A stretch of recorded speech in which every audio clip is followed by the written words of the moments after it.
The alien woman thought she was dead, but when she woke up, a human man was smiling at her. The Valkyrie's cockpit smelled like burnt wiring and regret.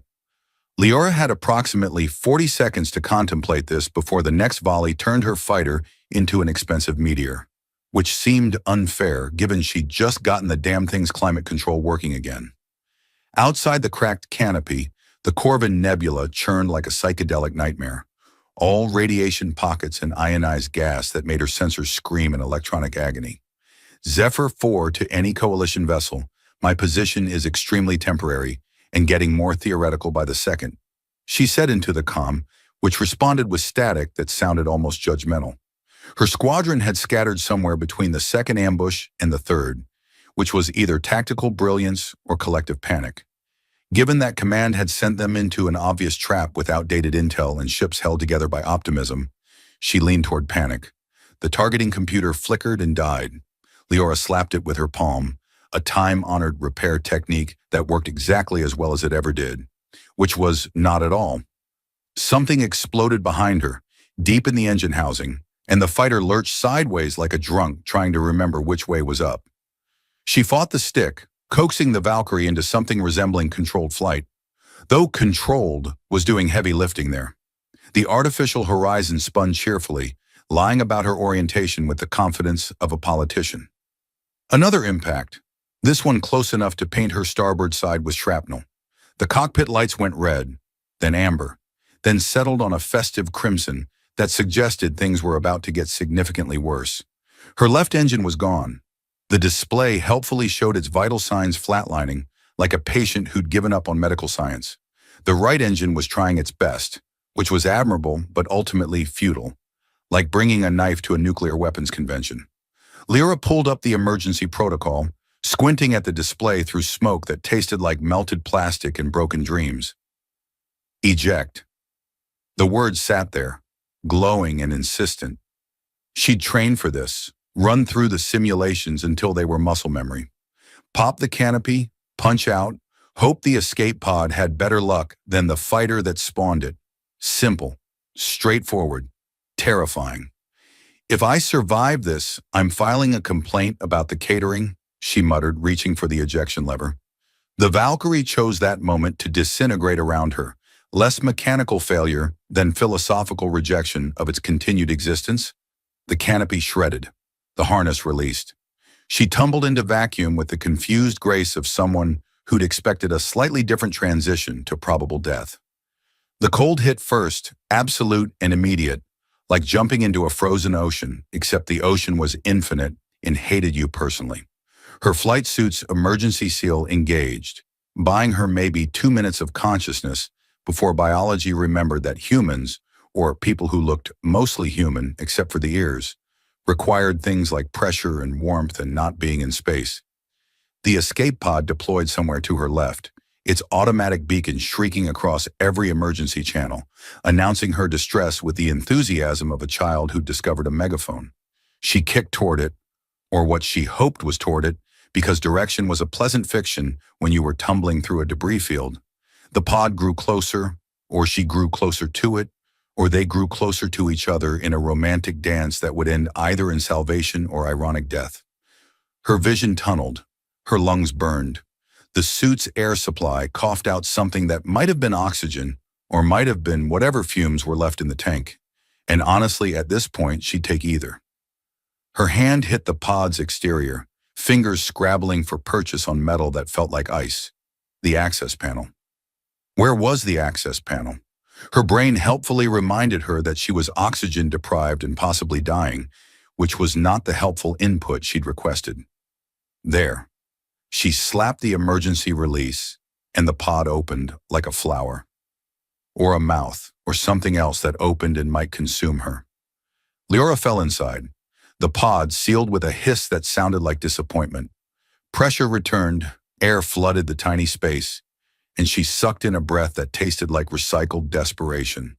The medical kit deployed automatically, stabbing her with 3 different injections that would either save her life or make the dying more interesting. Her arm hung at an angle that suggested bones had philosophical differences about their proper configuration. The pod's computer chimed helpfully. Life support at 60%, hull integrity compromised, medical assistance required, drifting trajectory calculated, impact with debris field in approximately 4 hours. Have a nice day. Thanks, Leora whispered, closing her eyes. The pain came in waves now, organized and thorough. Her ribs competed for attention. Her arms submitted a formal complaint. Somewhere distant, alarms beeped with the persistence of a universe that refused to let her rest. The pod tumbled through the dark, spinning slowly, and she watched through the small viewport as stars wheeled past like indifferent spectators. She thought about her squadron, hoped they'd made it out.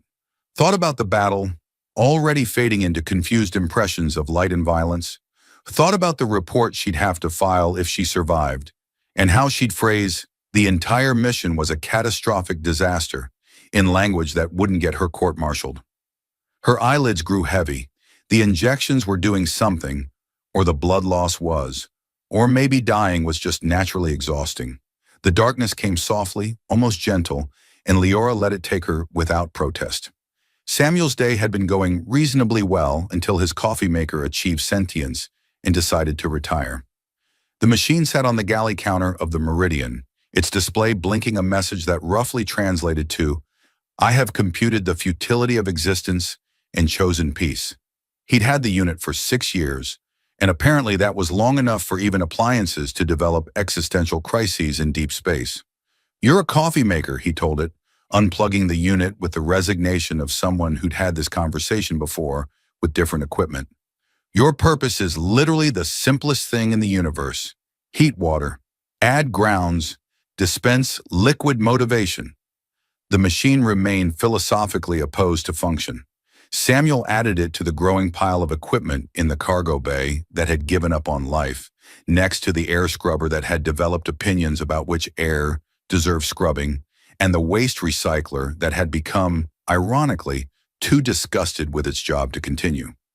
Living alone for 8 years meant you either talked to broken machines or forgot how talking worked entirely. He was halfway through installing a backup percolator from his emergency coffee supplies. Yes, he had emergency coffee supplies. You didn't judge a man's survival priorities. When the sensor array pinged. Samuel ignored it.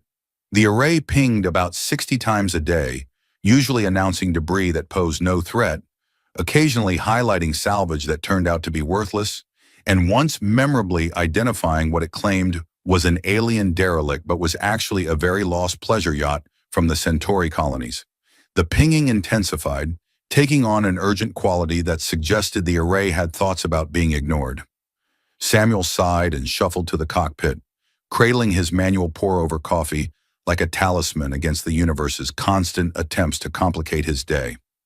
The display showed a blip tumbling through the debris field, its emergency beacon screaming with the desperation of someone who'd had a very bad afternoon.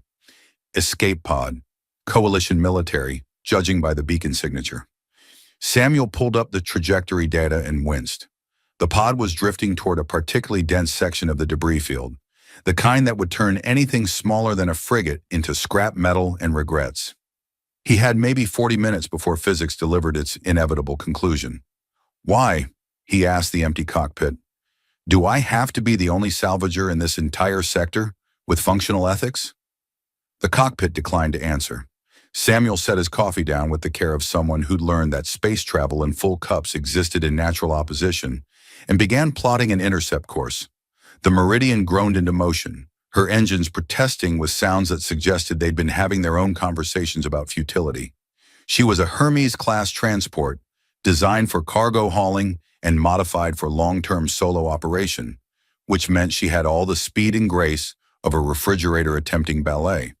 The intercept took 20 minutes of creative flying and several new prayers to deities he'd probably invented. The debris field didn't appreciate visitors, throwing chunks of destroyed warships past his hull with the enthusiasm of a very aggressive welcome committee. His shields flickered, weakened by a decade of deferred maintenance and optimistic thinking. A chunk of hull plating the size of a shuttle scraped past his starboard side close enough that he heard it through the vacuum, which shouldn't have been possible, but was deeply concerning anyway. The escape pod tumbled ahead, silent and dark. Samuel matched velocity, which the Meridian accomplished with all the precision of an arthritic whale. He extended the cargo bay's recovery arm, a mechanical limb that had exactly 3 settings: grab, release, and wildly flail while making concerning noises. Today it chose grab, which was fortunate, and pulled the pod into the bay with surprising gentleness. Samuel cycled the airlock and approached the pod like it might explode, which was fair because sometimes they did.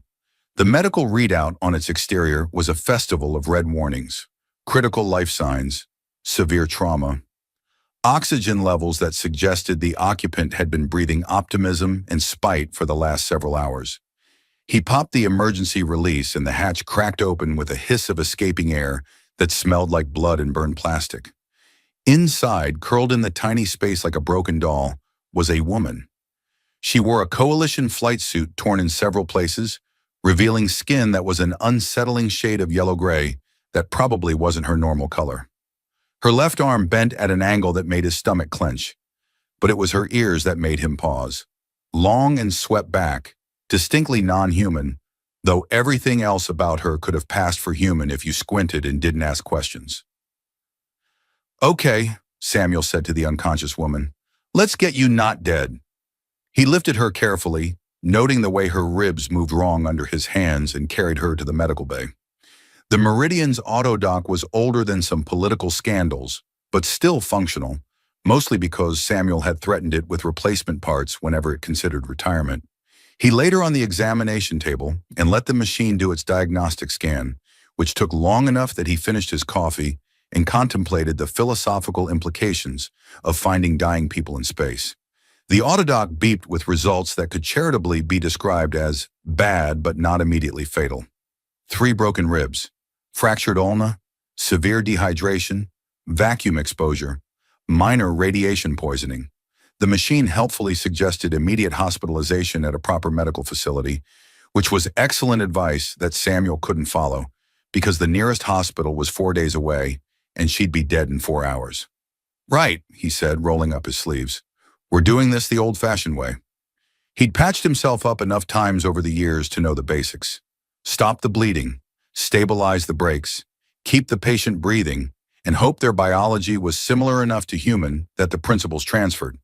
He worked methodically, setting her arm with a splint made from cargo straps and hull sealant, wrapping her ribs with bandages that had expired 3 years ago, but looked clean enough, hooking her up to an IV drip of fluids that the autodock promised were compatible with most oxygen-breathing species. Her breathing steadied as he worked, becoming less dying gasp and more actually sleeping. Samuel found himself checking her pulse more often than medically necessary, reassuring himself that she was still alive, still fighting. When he finally stepped back, she looked less like a corpse and more like someone who'd had a spectacularly bad day and needed a week of sleep to recover. "Welcome to the Meridian," he told her unconscious form. "The coffee's terrible and the company's worse, but we've got working life support and a mostly intact hull, which puts us ahead of wherever you just came from." Consciousness returned to Leora like an unwelcome guest who'd forgotten to knock. First came awareness of light behind her eyelids, soft and warm, which seemed wrong because the last light she'd seen was the cold glare of stars through a dying pod's viewport. Second came the inventory of pain, a full-body catalog that started at her ribs and radiated outward with the thoroughness of a tax audit. Third came the smell of something cooking, which was so absurdly domestic that she wondered if dying had involved more paperwork than expected, and she'd been reassigned to someone's kitchen. She opened her eyes. White ceiling, unfamiliar. Metal panels riveted together with the aesthetic sensibility of someone who prioritized function over form, which meant military or civilian salvage. The lighting was gentle, almost apologetic. Somewhere nearby, something beeped with the rhythm of medical equipment that had opinions about her continued survival. Leora tried to sit up, which her ribs immediately vetoed with extreme prejudice. She gasped, froze, and reconsidered her life choices. Moving was apparently off the table. She settled for turning her head, which hurt less but still registered a formal complaint. The room was small, clearly a medical bay on a ship too compact for military standards. The equipment looked old but functional, the kind of gear that had been repaired so many times it had achieved a sort of philosophical continuity. If you replaced every component over the years, was it still the same machine? A question for people who weren't currently held together with spite and bandages. Footsteps approached from somewhere beyond her line of sight. Leora's training kicked in weakly, suggesting she should be alert, defensive, ready for threats. Her body laughed at training and reminded her that the most threatening thing she could currently do was bleed on someone. A man appeared in the doorway, human, holding a plate of something that steamed. He looked to be in his 40s, maybe 50s, the kind of age that was hard to pin down when someone lived in space where time did strange things to faces. His hair was gray at the temples, his face weathered in the way that suggested he'd spent years squinting at distant things. He wore a jumpsuit that had seen better decades, stained with what looked like grease and optimism. When he saw her eyes open, he smiled. It was a gentle thing, that smile completely unthreatening, like he'd found a lost cat and was pleased it hadn't died on his doorstep. "Welcome back," he said, his voice carrying the slow cadence of someone who'd forgotten how to rush. "I was starting to worry you'd decided consciousness was overrated." Leora tried to speak, discovered her throat had the texture of sandpaper, and managed something between a croak and a wheeze. The man set down the plate and poured water from a pitcher into a cup, helping her drink with hands that were surprisingly gentle. The water tasted like recycled ship supply, metallic and flat, and she'd never been more grateful for anything in her life. "I died," she whispered when she could form words again. "Almost," he corrected, settling into a chair beside the medical cot. "I found your escape pod doing its best impression of a pinball in a debris field. You were breathing, technically, though I think you were mostly running on muscle memory and poor life choices." She stared at him, trying to reconcile being alive with her last memories of the cold dark. "You saved me. I had a slow day and needed the excitement." He gestured at her bandaged torso, her splinted arm. "Fair warning, my medical degree comes from the school of fix it until it stops being broken. So if anything feels wrong, speak up. Your ribs were cracked in 3 places, your arm was doing interpretive dance, and you had enough radiation exposure that you probably glow in the dark now. The good news is you're not dead. The bad news is everything else." Leora looked down at herself, at the careful wrapping of bandages, the precise splint work. "How long was I out?" 2 days. You woke up a few times, said some interesting things about someone named Vrex and what you'd do to command if you survived, then passed out again. I took notes. Figured you might want them for your eventual court-martial." Despite the pain, despite everything, Leora laughed. It came out as more of a strangled cough, but the intent was there. "Who are you?" "Samuel. I salvage things in the Outer Rim, mostly because I have poor social skills and ships don't judge you for talking to yourself. This is the Meridian, my home and personal floating testimony to deferred maintenance." He picked up the plate again, revealing what looked like protein paste formed into something approximating food. "I made dinner. It's terrible, but it's nutritious, which is what matters when you're recovering from being mostly dead." She accepted the plate awkwardly with her good hand, her splinted arm resting across her lap like an accusation. The food tasted exactly as advertised, terrible but functional, like everything else on this ship apparently. "The battle," she said between bites. "My squadron. Did anyone else?" "I don't know," Samuel said honestly. "Your pod was the only one I picked up, but that doesn't mean anything. The debris field is huge, and I'm just one ship with sensors that think everything interesting is probably a mistake. Coalition forces pulled back 2 days ago, from what I caught on the emergency channels. The fighting's moved on." Leora absorbed this, adding it to her mental inventory of things that hurt. Her squadron scattered or dead. The mission failed. And here she was, eating bad food on a stranger ship, alive through sheer accident of proximity. "Thank you," she said quietly, "for pulling me out. For this." She gestured vaguely at herself, at the bandages and care. "You didn't have to." Samuel shrugged, uncomfortable with gratitude in the way some people were. Everyone deserves a chance to complain about their near-death experience to someone who'll listen. Besides, I was getting tired of conversations with my coffee maker. It recently achieved enlightenment and quit. Your coffee maker developed philosophical objections to its purpose. Happens more than you'd think out here. Give machines enough time alone, and they start questioning existence. Last month, my waste recycler decided it had moral concerns about its job description. He stood, collecting the empty plate. You should rest. Your body's still figuring out whether it wants to stay assembled or try alternative configurations. I'm plotting a course to the nearest coalition station, about 3 days at our current speed, which is best described as eventual. 3 days.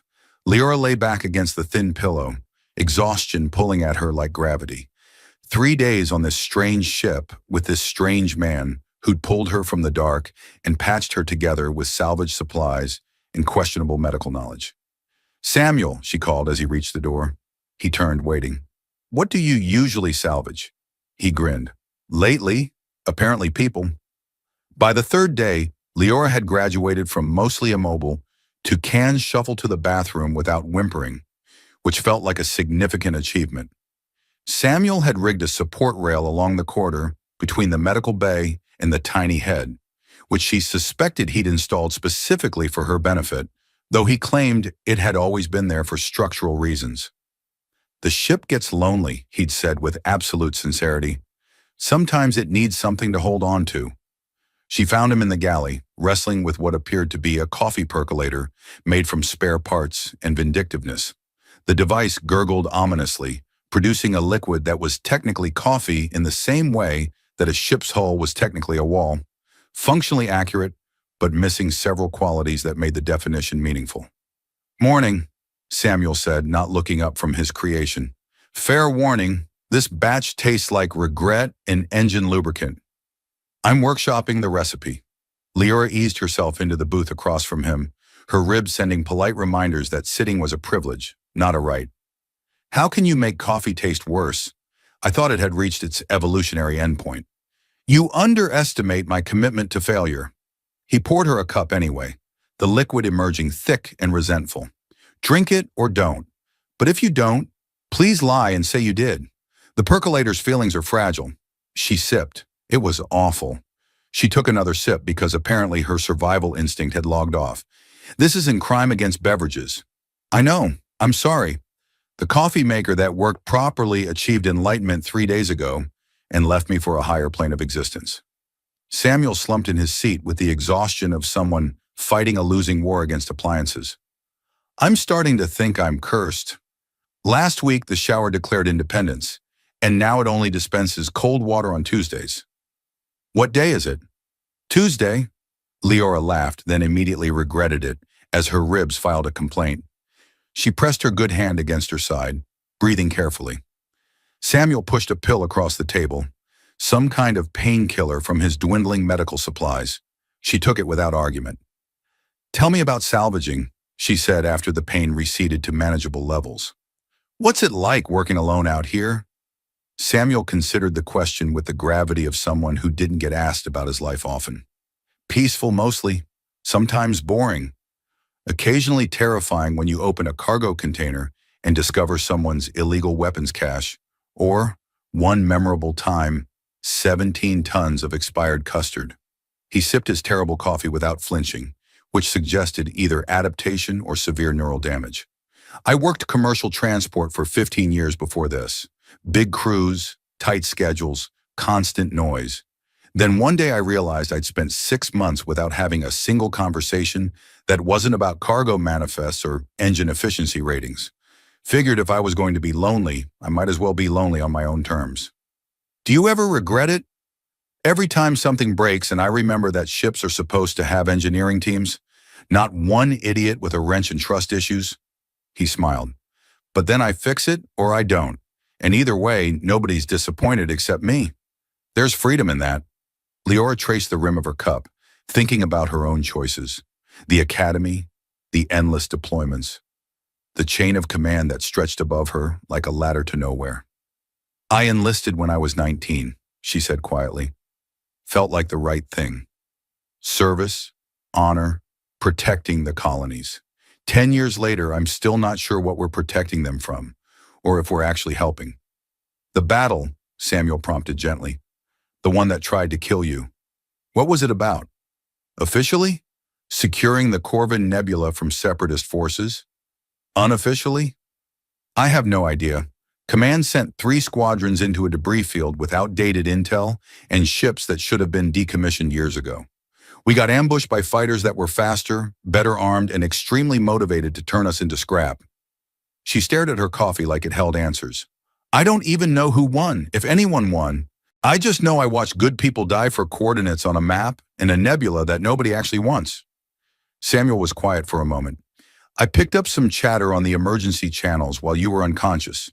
Coalition claimed it was a strategic victory. Separatists claim the same thing, which probably means everybody lost and nobody wants to admit it. Strategic victory, Leora repeated bitterly.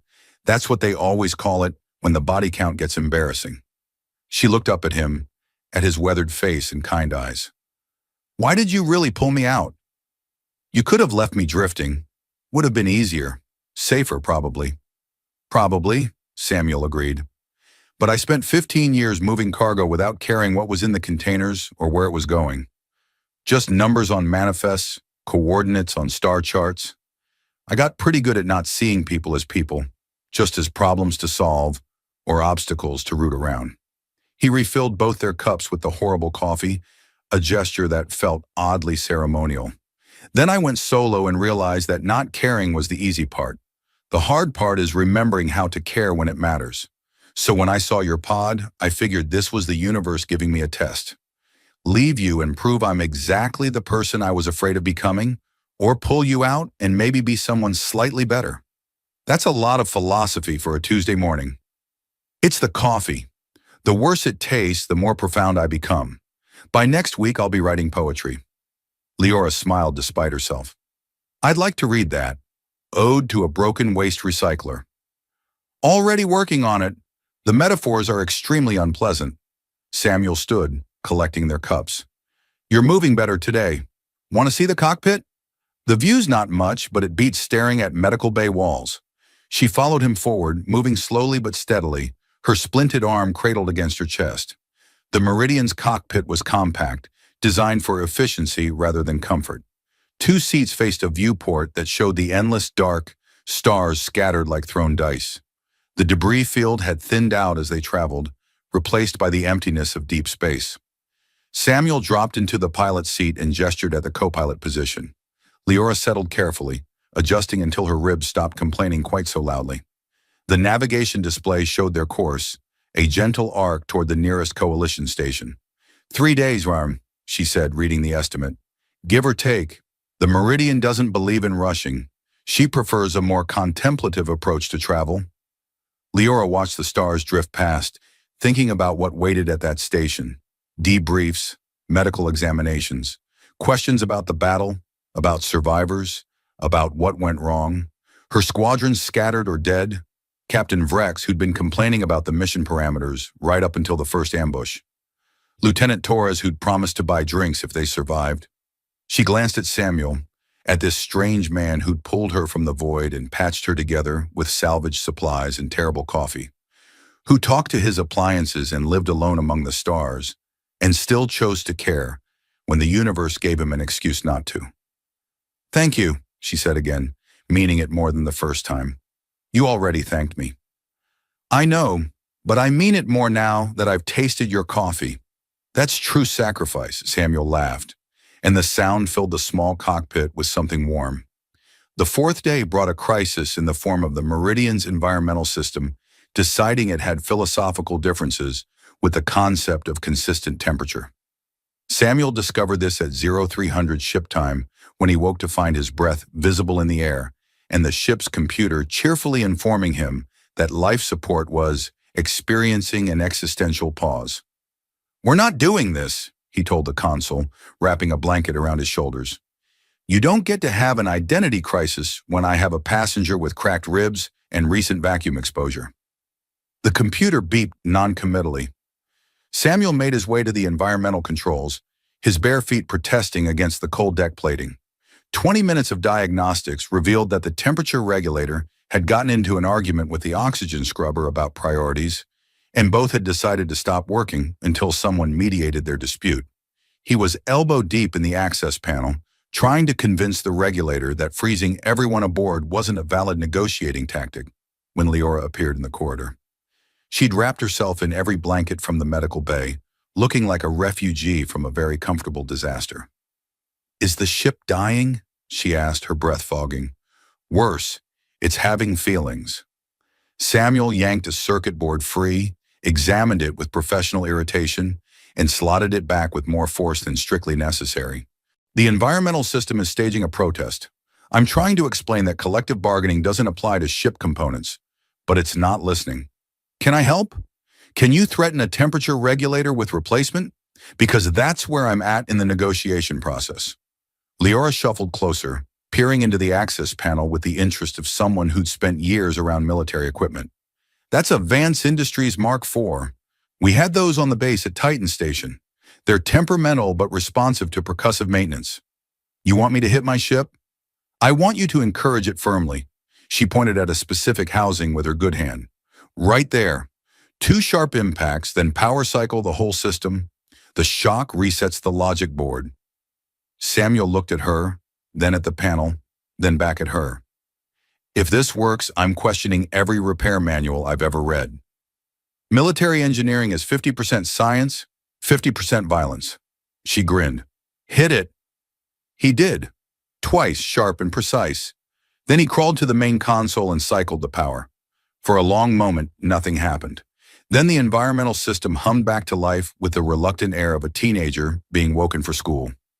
Warmth began trickling through the vents. "I'll be damned," Samuel said. "You're welcome. That's 1 rescue you owe me now. We're almost even." They retreated to the galley, waiting for the ship to reach tolerable temperature. Samuel attempted coffee, while Leora watched with the expression of someone who'd seen this tragedy before and knew how it ended. "Tell me about Captain Vrex," Samuel said, measuring grounds with the precision of someone compensating for guaranteed failure. "You mentioned him when you were delirious. Said something about him and plasma grenades." Leora's face softened into fond exasperation. "Vrex was my squadron leader. Tall, 4 arms, completely fearless in the way that made you question his survival instincts. During shore leave on Ganymede Station, he got into a competition with a dock worker about who was more impressive. The worker was juggling cargo canisters. Vrex decided to one-up him with plasma grenades. Live grenades. He swore they were deactivated. He was wrong. Lost 3 fingers on his left tertiary hand and his eyebrows. Command wanted to court-martial him, but the dock worker testified that it was the most entertaining thing he'd ever seen, so they settled for a formal reprimand and mandatory safety training. Samuel poured the coffee, which emerged looking like a war crime. Did he learn anything from the experience? Yes, that he could juggle with 3 arms and still be mildly impressive. Leora accepted a cup, grimacing at the first sip. He was a good officer, though, cared about his people, would argue with command if he thought they were sending us somewhere stupid, which they did often. Is he? Samuel started, then stopped, unsure if he wanted to know the answer. I don't know, Leora said quietly. His fighter was still broadcasting when I ejected, but that doesn't mean anything. Space battles are chaos. People survive impossible odds and die from stupid accidents. I won't know until I get to the station and see the casualty lists. They sat in silence, drinking terrible coffee, because it was warm and present and something to hold.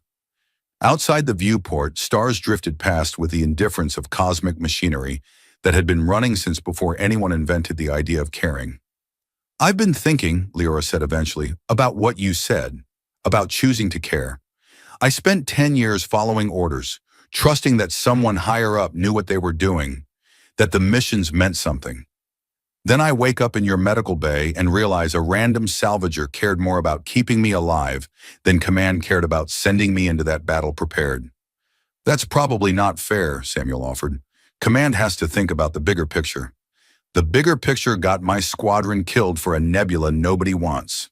She set down her cup with enough force to slosh coffee onto the table. Sorry, I'm not angry at you. I'm angry at everything else. Angry is good. Angry means you're healing. Samuel mopped up the spill with a rag that had seen better decades. You want to know what I think? I think the universe is too big for bigger pictures. Every time someone talks about grand strategy or necessary sacrifices, they're really just admitting they've stopped seeing people as people. You can't care about billions of colonists across hundreds of systems. It's too abstract. But you can care about one pilot bleeding out in an escape pod. That's small enough to matter. Is that why you live alone? Because caring about individuals is easier than caring about crowds? No, I live alone because I'm terrible at parties, and people kept expecting me to remember their birthdays. He smiled. But maybe there's something to it. Out here, every person I meet matters because they're right in front of me. Not a number in a report or a name on a manifest. Just a person who needs help or company or terrible coffee. Leora looked at him across the small table. This strange man who'd saved her life and made awful coffee and talked to his ship like it was a friend. When we get to the station, they'll debrief me. Medical evaluation, mission report, reassignment if I'm cleared for duty. It could take weeks. Sounds bureaucratic. Extremely. She hesitated, choosing her next words carefully. After that, assuming I don't get court-martialed for losing a 1,000,000 credit fighter, I'll have leave time. Standard post-combat recovery period. That's good. Give your ribs time to remember they're supposed to be solid. I was thinking, she continued, that I might spend that leave time somewhere quiet, away from bases and debriefs and people asking me to explain why I survived when others didn't. Samuel met her eyes, understanding dawning slowly. The outer rim is quiet, very quiet, sometimes aggressively quiet. Does the Meridian take passengers? She's never complained about you, though to be fair, she complains about everything else, so that might not mean much. He poured more terrible coffee, a gesture that felt like acceptance. Fair warning, the coffee doesn't get better, the shower is temperamental, and you'd be stuck with someone who has conversations with appliances. I've had worse roommates. One of them juggled plasma grenades. The coalition station materialized ahead of them, like a promise made of metal and regulation lighting. Outpost Meridian, which Samuel noted with amusement shared a name with his ship, sprawled across the viewport, all docking arms and sensor arrays, and the organized chaos of military infrastructure. Leora stood beside him in the cockpit, watching her future approach with an expression that mixed relief and something harder to name. Last chance to turn around, Samuel offered. I hear the outer colonies are nice this time of year. Very few debriefing officers. Tempting. She adjusted the sling holding her splinted arm, now signed by Samuel with the message, Property of the Meridian Medical Bay. Return if found. But I need to know who made it out. Need to see the lists. Samuel understood. He'd had his own list once, people whose fates mattered enough to check.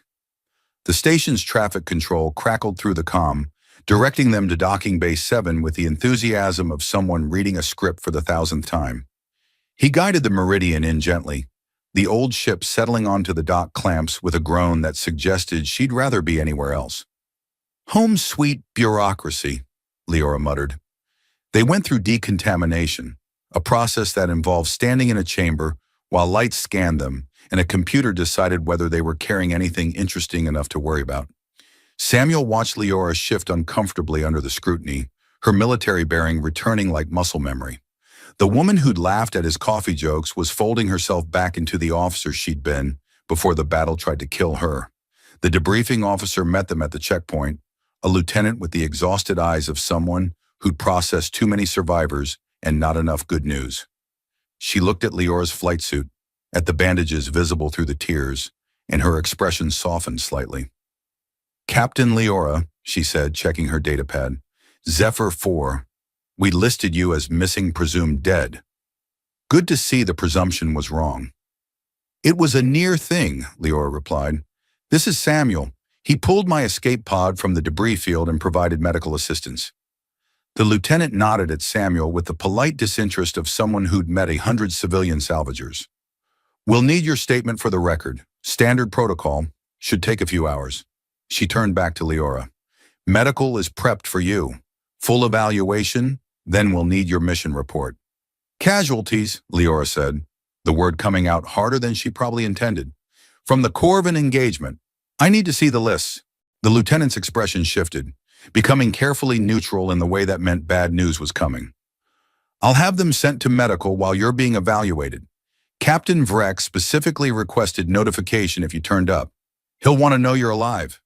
Leora's face transformed, relief washing through her so completely that Samuel saw her sway slightly.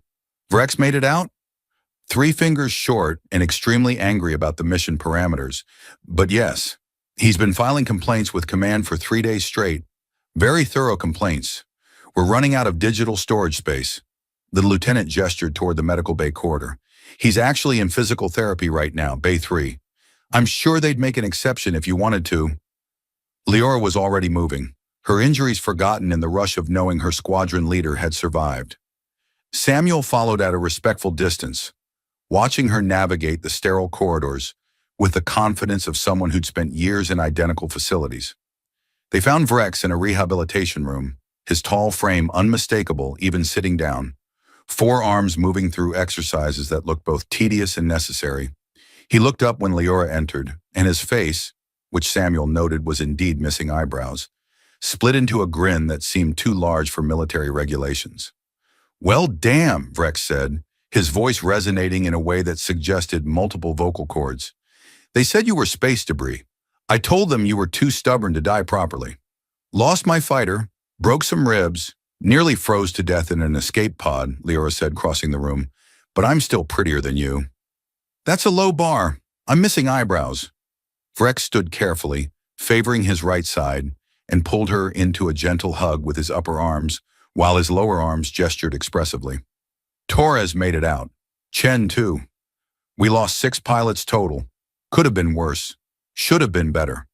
Would have been preventable if command had bothered with accurate intelligence." Samuel watched them, these 2 soldiers cataloging their losses with the practiced efficiency of people who'd done it before. 6 pilots. 6 people who'd followed orders into a debris field and never came back. The number felt both too small and too large simultaneously. "This is Samuel," Leora said, pulling back. "He's the reason I'm not a statistic in your casualty report." Vrex turned his attention to Samuel, and being the focus of a 4-armed alien's scrutiny was surprisingly intimidating. "You pull her pod?" "She was drifting toward a debris field that would have turned her into confetti," Samuel said. "Seemed rude to let that happen." "Rude," Vrex repeated, then laughed, a sound like rocks tumbling. "I like this one. Has anyone thanked you officially? Because command loves official thanks. Makes them feel like they did something useful. I'm good. Already got paid in the satisfaction of not watching someone die." "Definitely like this one." Vrex settled back into his chair, his lower arms continuing the therapy exercises with absent precision. "Leora, they're going to want to debrief you for days." Standard post-combat interrogation disguised as concern. "My advice? Tell them exactly how badly they screwed up the mission parameters. Use small words so they understand. Then take your medical leave somewhere they can't find you." "Already planning on it," Leora said, glancing at Samuel. The medical evaluation took 3 hours and involved more scanning equipment than seemed strictly necessary. Samuel waited in the corridor, watching personnel move past with the purposeful efficiency of people who had somewhere to be and forms to file. When Leora finally emerged, she looked tired but lighter somehow, as if sharing the weight of what had happened had made it easier to carry. "Cracked ribs confirmed, arm needs another 3 weeks in the splint, and I have the radiation exposure of someone who stood too close to a reactor," she reported. "Also, I'm officially on medical leave for 6 weeks, mandatory psychological evaluation pending, and strongly encouraged to pursue restful activities away from combat zones." "The Outer Rim has very few combat zones," Samuel offered, "mostly just me arguing with appliances." They collected her few possessions from storage, the damaged flight suit, the data chip with her service records, a lucky coin that hadn't been particularly lucky, and made their way back to the docking bay. The Meridian waited exactly where they'd left her, looking disreputable among the sleek military vessels, like a vagrant at a formal dinner. At the airlock, Leora paused.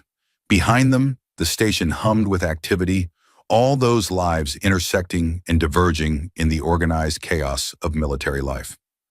Ahead lay the quiet dark, the endless stars, and a ship held together by deferred maintenance, and a salvager who talked to his coffee maker. "You sure about this?" Samuel asked. 6 weeks is a long time to be stuck with terrible coffee and philosophical appliances. "I've survived worse." She looked at him, this man who'd pulled her from the void and asked nothing in return except maybe company. "Besides," Someone needs to make sure you don't get into negotiations with the waste recycler. That seems like a situation that could escalate quickly. It has strong opinions about its working conditions. They boarded together, the airlock sealing behind them with a hiss that sounded like contentment. The Meridian hummed around them, her system settling into the familiar rhythms of flight preparation. Samuel took the pilot's seat while Leora settled carefully into the co-pilot position, her splinted arm resting across her lap. "Where to?" Samuel asked, hands moving across the controls with practiced ease. Leora looked out at the stars, at the infinite dark that had almost killed her, and somehow brought her here instead. "Somewhere quiet, somewhere the only thing trying to kill us is your coffee. I'm working on a new recipe. This one tastes like despair and burnt toast. Can't wait."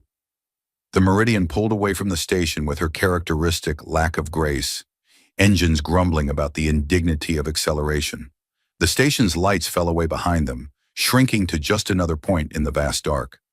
Ahead lay nothing but stars and time, and the comfortable silence of two people who'd found each other in the wreckage and decided that was enough. Samuel glanced over at Leora, at this woman who'd fallen from the sky dying and was now smiling at his terrible jokes. She caught him looking and raised an eyebrow, a gesture made more dramatic by her long, swept-back ears. "What?" "Nothing. Just thinking that rescuing people might be more rewarding than salvaging scrap metal." "Better conversation, at least." "Significantly." He adjusted their course, angling away from the shipping lanes toward the emptier spaces where salvagers worked and questions were rare. "Fair warning, I snore. The shower is still protesting on Tuesdays, and the coffee maker achieved enlightenment last week and left for a higher plane of existence. Probably won't be replacing it soon. I'll survive. I've been drinking your backup coffee for days. If that didn't kill me, nothing will." They flew on into the dark, the Meridian carrying them away from battles and debriefs, and the weight of uniforms and expectations. Behind them, Captain Vrex would continue filing his complaints with command, and Lieutenant Torres would buy those drinks he'd promised, and 6 families would receive notifications that their loved ones weren't coming home.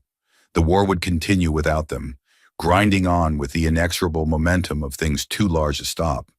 But here, in this small ship with terrible coffee and temperamental systems, 2 people who'd survived the void found something worth salvaging.